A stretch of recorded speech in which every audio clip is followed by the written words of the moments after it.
Paula Cardoso da Silva. Eu sou gestora da nada, nenhum problema, né, contra a gênero, a gente defende, né, é uma coordenadoria de promoção de políticas públicas para a igualdade racial. Só que hoje, pelas nossas conversas anteriores, eu estou aqui também como pesquisadora, né? A minha experiência dentro da coordenadoria, ela me traz uma realidade que às vezes me mostra barreiras, e isso as minorias, né, e a população negra que está ocupando hoje as periferias e as comunidades menos favorecidas, a gente encontra barreiras cotidianamente. Mas estando dentro de administração pública, tentando propor ações que mudem a configuração atual da nossa sociedade, a gente encontra muito mais barreiras. E isso é uma luta, é Natal um dia, é uma luta de militância, é uma luta política, mas que também faz a gente perceber muito os lugares das falhas, das brechas, os espaços que nós podemos ocupar. Estar em vigília a todo momento em relação ao outro e ao outro, não só a outra pessoa, mas, né, aquilo que está à minha frente e aonde eu posso me inserir.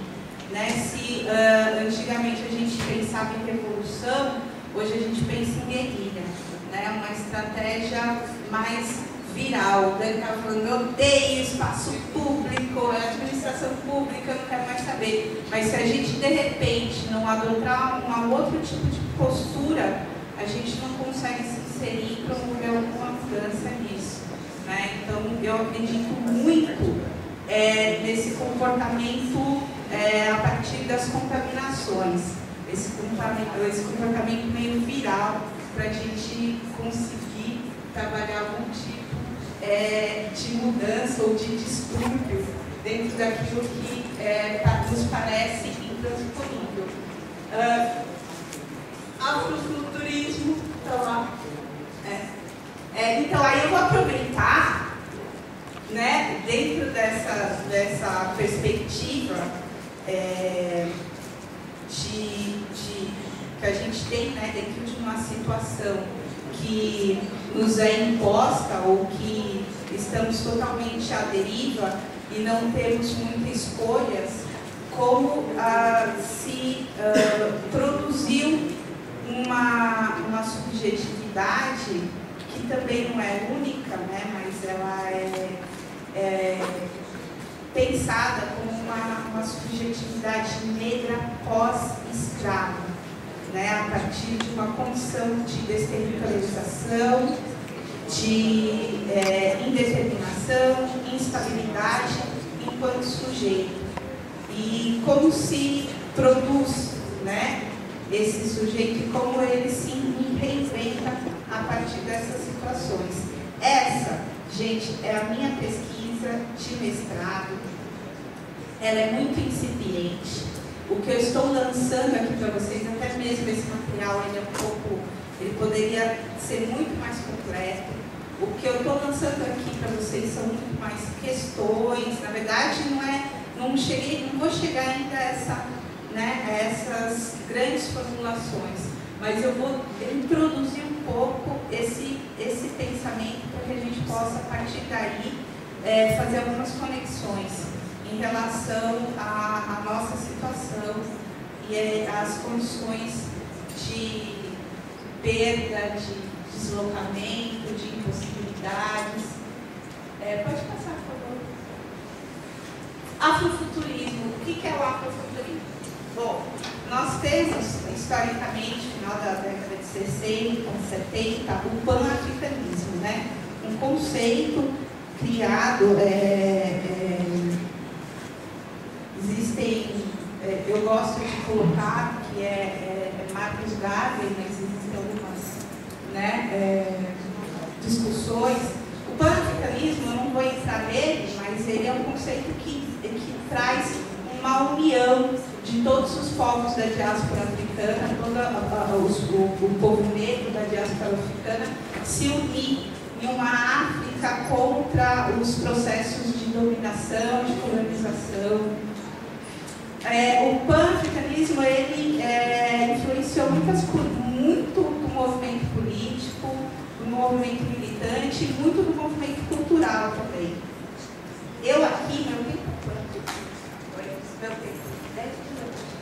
então, eu vou focar em um tipo de atualização do pan-africanismo que vem a partir de uma desconstrução dessa utópica unidade do povo negro da diáspora, porque isso, na verdade, é impossível. Existem as especificidades geográficas e as especificidades a partir de como cada grupo de negros escravos se organizou e se configurou em cada espaço a partir desse processo de dominação, né?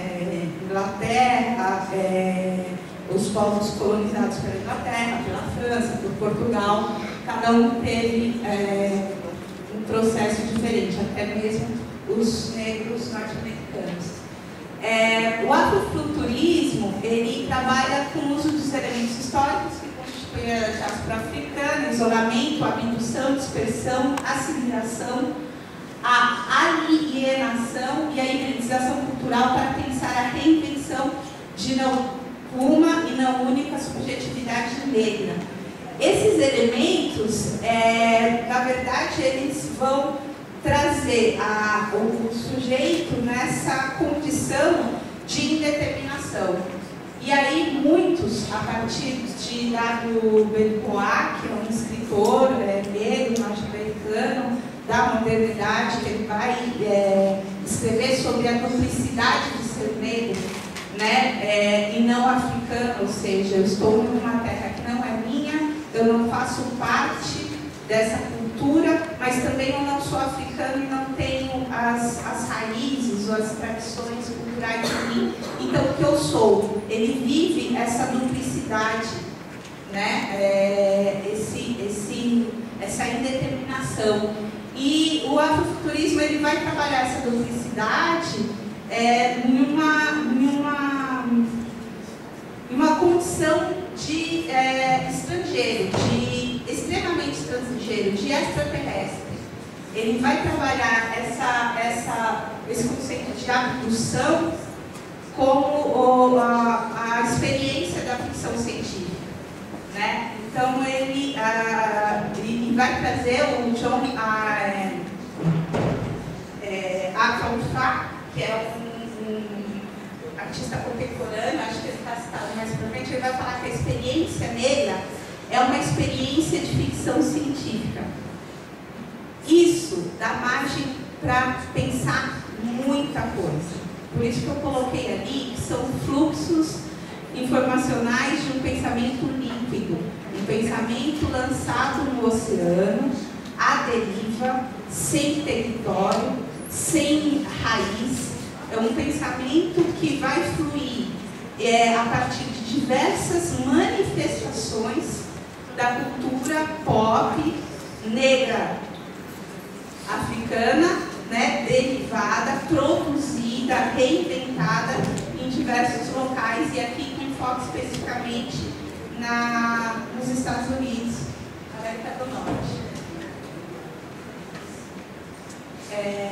Não gosto muito de ler, não, mas aqui fala esse processo de registrar, recuperar, alimentar e desenvolver possibilidades múltiplas de matriz cultural dentro de um mesmo território, aqui concebido tanto em termos geopolíticos tradicionais como cibernéticos, de uma zona de interações eletromagnéticas, simulações e trocas codificadas de ideologia. No mundo de armas, como ensina o hip-hop e vírus hipnótico de Prince e Paul, todas as tecnologias de registro e propagação de memes e assim devem ser usadas, como já propunham os Black Panthers. Devemos dominar a linguagem e usá-la como espada para rasgar o caminho por entre os véus da mentira linguística que vem mantendo o controle da palavra e do turno de fala. Isso que ele coloca como propagação de memes é um conceito do Richard Dawkins, um neurolinguista, que ele trabalha assim, tem um gene, né? Bem rapidinho. O gene é o código de informação que é passado, né, para os nossos descendentes. O meme seria o código de informação do ambiente, não do corpo físico, né? Esse código de informação que se reproduz. Assim como a oralidade africana, que a gente vê nos raps de hoje, que a gente vê na tradição dos griots, que contam todas as suas histórias, que improvisam, né, contando a história dos seus familiares. Na África tradicional, que a gente tem, nós temos os rappers hoje que no freestyle contam, falam da realidade e do que estão vivenciando. Essa tradição né, que se reproduz, esse código, né, de oralidade e de performance que existe não só, né, na textualidade, mas no corpo, né, a improvisação da dança. A dança africana é uma dança de improvisação, é uma dança performática. E a gente vê isso também no jazz, né? E a gente vê isso também no DJ. Né? Ele pode fazer uma seleção de músicas, mas o que ele vai arranhar, né? A mixagem que ele vai fazer, isso é performático. Então, um código, um meme das manifestações culturais negras poderia ser a performance, né? Trabalhar com o presente ali, com a informação que está ali, viva, atual.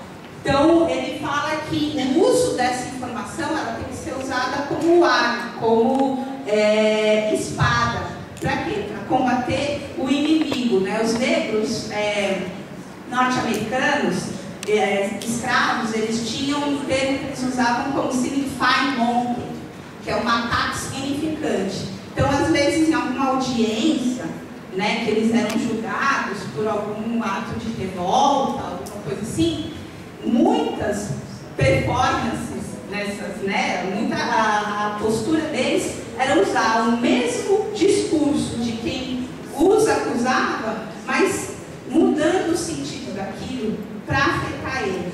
Né? Por isso que essa técnica, né, de macaco significante, ou seja, um macaco que usa o discurso do outro para distorcer o sentido daquilo. Isso é uma técnica, isso é um método viral também, eu acredito, né? Uma análise minha, assim, de sistema de tentar desviar um pouco a ordem do discurso que nos ataca. Pode passar. O afrofuturismo é isso, é entender, pensar a questão do negro olhando para frente, né, mas com os olhos, andando para frente com os olhos atrás. Né? Entender o seu passado histórico e fazer disso informação para se projetar no futuro. Fazer disso a base da sua projeção. E por isso, essa questão da ficção científica, ela vem nessa ideia de lançar esse sentimento, né, de deslocamento, de não determinação, de uma identidade que não encontra um pertencimento dentro, né, da sociedade, de lançar isso ao extremo e a se colocar para além dessas convenções. Né? Então, ele trabalha com uma autodeterminação, uma autoafirmação dentro dessa possibilidade de vir de um outro planeta, de poder criar outras procuras de sentido para o seu estar naquele espaço, naquela sociedade. Toda essa ideia do afrofuturismo, ele vem já de um conceito, ele agrega também um conceito do Atlântico Negro, um conceito criado por Paul Gilroy. Ele é sociólogo, trabalha com teorias da cultura da Universidade de Yale, e ele, para designar um conjunto cultural irredutivelmente moderno, plural, estável e assimétrico, produzido pelo trânsito de desterritorialização e reterritorialização das narrativas pós-escravas. Ou seja, trabalhar não a partir de uma raiz mãe África, porque isso é um romantismo, isso é utópico, né? Mas trabalhar e pensar a sua condição a partir de uma deriva atlântica, uma deriva produzida a partir de uma condição de deriva mesmo, né? de uma produção. Eu citei alguns escritores que trazem esse pensamento. Um povo roubado, mantido no estado colonial, uma terra roubada, sequestrados em seu próprio solo, transportados milhares de quilômetros pelo deixando uma terra estranha, uma situação totalmente hostil. Toda essa aura, né, ela de uma condição de deriva, ela traz, né, uma memória que é uma memória mitológica, né, do que se tem de idealizado de África dentro dessa condição. Por exemplo, eu não sei quais são os meus ascendentes, né? Eu não sei qual etnia que eu sou. Eu deduzo que eu tenho alguma relação com o Banto, por ser a etnia que mais veio para o Brasil, pelos meus traços, mas eu não tenho essa identidade comprovada africana, não tenho. Também não vou dizer que eu sou descendente de europeu. Essa condição do brasileiro de não ter isso determinado é uma questão que, politicamente, historicamente, ela foi muito mais diluída e passou foi muito mais sutil pelo mito da democracia racial instaurado na nossa história, né? Então, assim, vivemos uma democracia, somos todos iguais, brancos e negros. Só que, por exemplo, em Florianópolis eu não conheço um gerente de banco negro. Quantos professores negros nós temos aqui na Unisul? Então, eu não sou igual se eu não tenho acesso ao mesmo salário que um secretário. Um secretário da administração pública. Eu não sou igual a ele. Eu não sou igual se a minha casa, eu não consigo fazer um acabamento da minha casa né, o cara do lado ganha mais que eu e tem uma casa. E quem é essa população que ganha menos, que não tem acesso, não tem oportunidade, que está em condições menos favoráveis? Hoje, tem brancos? Tem. Também. Existem, né? Problema social também existe. Mas, fundamentalmente, é um problema racial. Porque a nossa sociedade ela foi estruturada em cima de bases racistas. Política pública para reduzir, conter os direitos da população negra, que não teve emancipação social nenhuma. Se aboliu a escravatura e aí se largou. A população negra ficou largada. Então não teve nenhuma política política de reparação do prejuízo da escravidão para aquela população. Então hoje, quando se fala de cota, é um auê, todo mundo, vocês estão racializando, né? O negro ele vai sofrer preconceito. Não, é privilégio? Não é privilégio. O privilégio sempre existiu em favor dos não negros. Porque o percentual de negros hoje somos 50% da população brasileira. O percentual que ocupa as cadeiras de ensino superior, hoje, com o advento das cotas, quase 20%. 10 anos atrás, não chegava a 10%. 7%, 7 e pouco por cento. Né? Então, assim, essas reflexões desses mecanismos de autodeterminação, de reinvenção, de autoafirmação, ela passa pelos processos, ela passa pela produção de cultura, pela produção de conhecimento. E aqui eu estou trazendo um recortezinho, né? A gente podia desdobrar isso em várias, pensar isso de diversas maneiras e em diversas outras manifestações. Né? A própria questão corporal, performática, como eu citei, já dá uma outra fala, né? Eu tenho que estar acabando. Pode passar, por favor. Deixa eu só... desculpa, volta só um pouquinho. Eu gosto dessa fala aqui, ó. Desculpa. Já deu meus 10 minutos, né? Estou acabando, ó. Os afro-americanos são, de um sentido bem real, os descendentes abduzidos por alienígenas. Eles habitam um pesadelo de ficção científica no qual campos de forças invisíveis, mas não menos intransponíveis, frustram seus movimentos.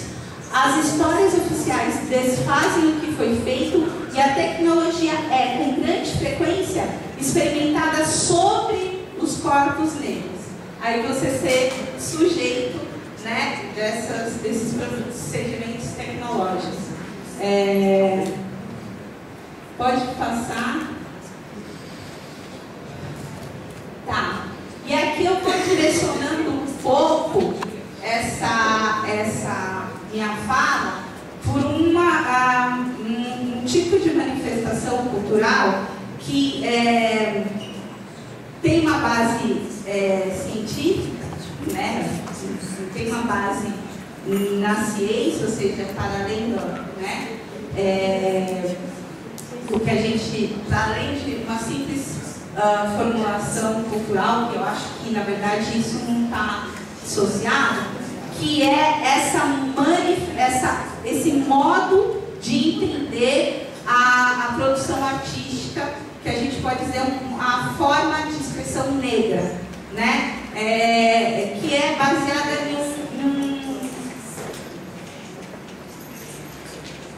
baseada na comunicação. O elemento comunicativo ele é base dessas expressões negras, né? Tanto a percussão africana de malinquê, por exemplo, que usa 3 tambores, um jambé e uma dançarina que conversa com esses instrumentos, até o DJ que vai mixar em cima da dança do b-boy e que vai também fazer os scratches em cima da rima. Isso é um outro exemplo de meme. Só que essa comunicação, ela sai desse formato, né, de oratório, ela vai para uma questão sonora, para o poder da música.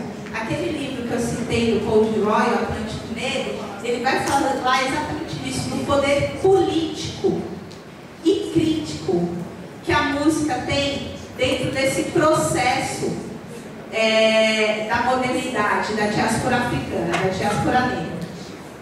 Esse processo de configuração política da diáspora negra, ele é permeado por manifestações musicais que dizem, que falam politicamente sobre essa condição. Um pouco contra essa ideia do artista isolado, né, do domínio autônomo, mas que pode servir de tradução também de uma opção social. Aí, essa parte ela dá esse direcionamento. Uma análise esquizofônica mostra como a estrutura social é organizada em torno da tensão entre som, os que têm direito de voz, e o silêncio, os que não têm. Por isso a voz negra soava como uma contradição. Como pode o silêncio falar?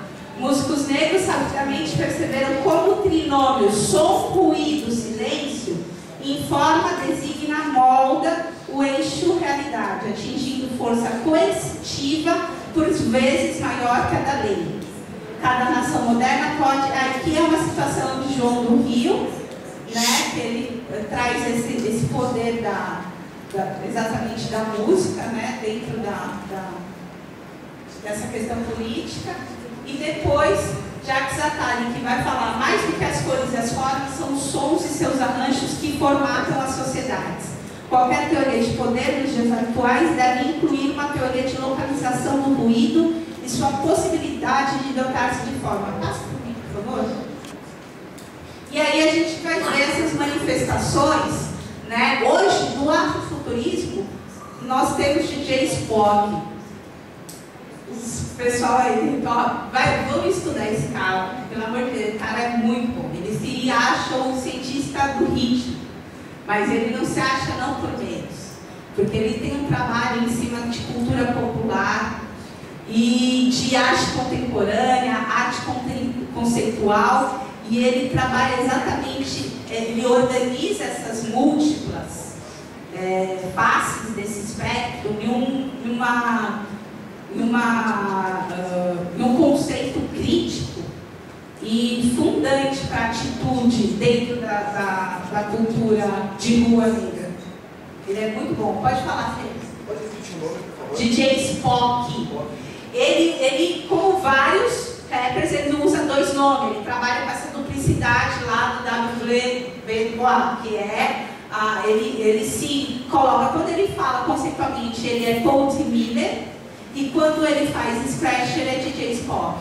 Tá? Ele tem um sítio, internet, vários trabalhos dele dentro de arte.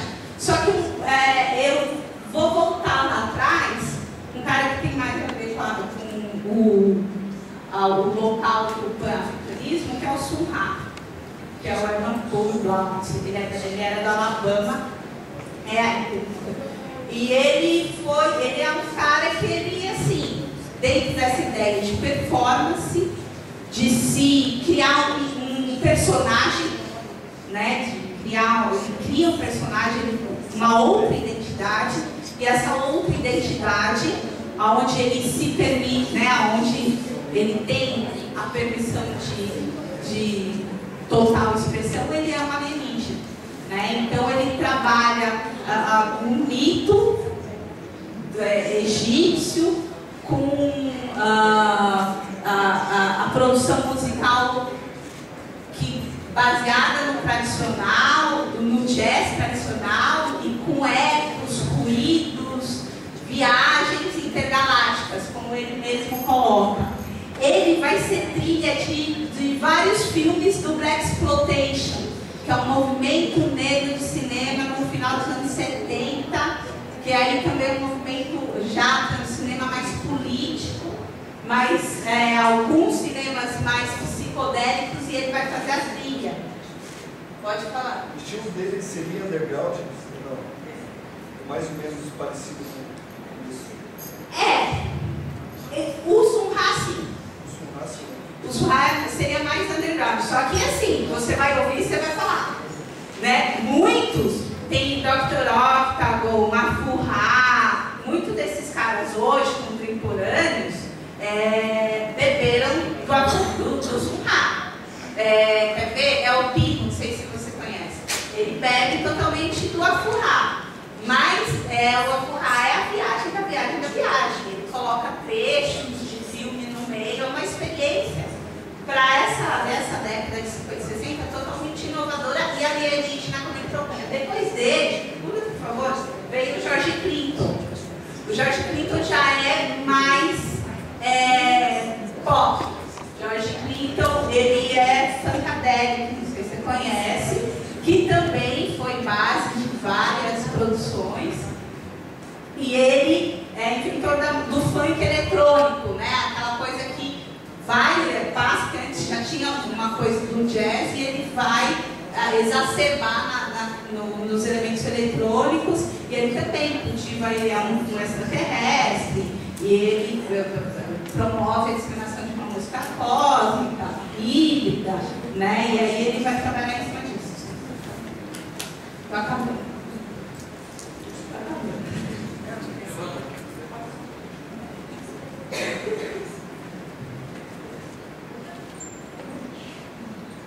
Tá, Lee Scratch Perry, só para, né, agregar o hall dos artistas negros que compõem essa concepção do afrofuturismo, essa ideia de se projetar. E também ele tem um show que ele faz cheio de dólar, pendurado, ele se caracteriza para se reinventar dentro de uma outra postura artística, um outro personagem. Ele, ali, ó, tá vendo? Ele, com esse estúdiozinho, ele produziu muitos artistas jamaicanos, africanos, e ele é Scratch, porque, na verdade, o Scratch foi ele que inventou mesmo. Ele inventou naquele rolinho ali, ó. Tá vendo aquilo ali? Ele gravava na fita de rolo, e o Scratch ele inventou ali. Isso, pode ir.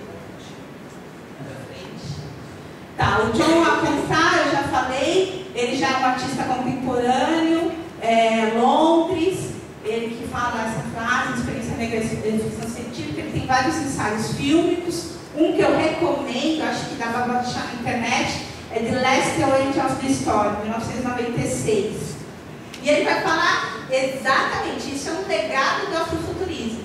Ele vai falar do Suhar, vai falar do George Clinton, é meio documentário, mas não é. Você vê, você fica nessa determinação do que o cara está falando de real ou não, já trabalha com isso. E ele aqui, ó, ele converge o folclore africano antigo e o afrofuturismo, abordando o conceito de memória racial digitalizada. O que é isso? Né? São os modelos digitais e intermídia que enfatizam a intertextualidade.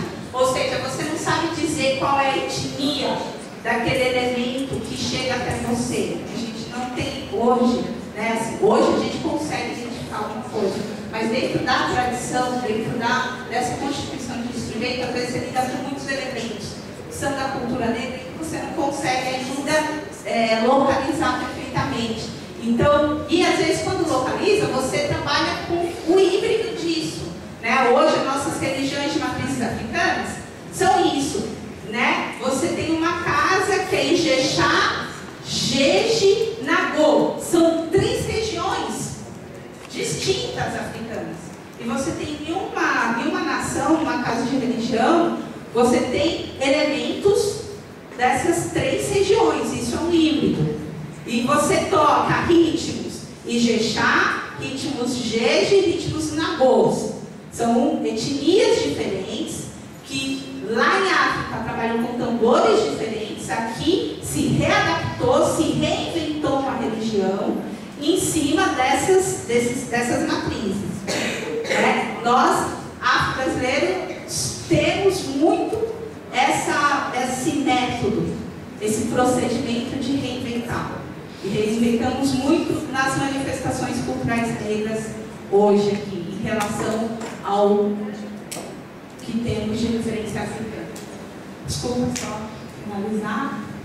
Tá, estou sendo totalmente injusta. No Brasil a gente tem um teatro experimental negro, a gente tem lá, conversando com o pan-africanismo, nós temos Glauber Rocha, Carlinhos Brown, a gente tem vários resíduos, porque o afrofuturismo ele é muito mais engajado. Quem produz arte com esse conceito, ele é muito mais incisivo, né, dentro desse posicionamento político, que a gente pega um pouco essa coisa residual, até por essa carga desse mito de democracia racial que a gente vive, né? Então o Jorge vem, várias músicas, o movimento Mangue Beat, o Ayotzica com Candomblé, a própria Tropicalismo, ele vem com essa coisa residual.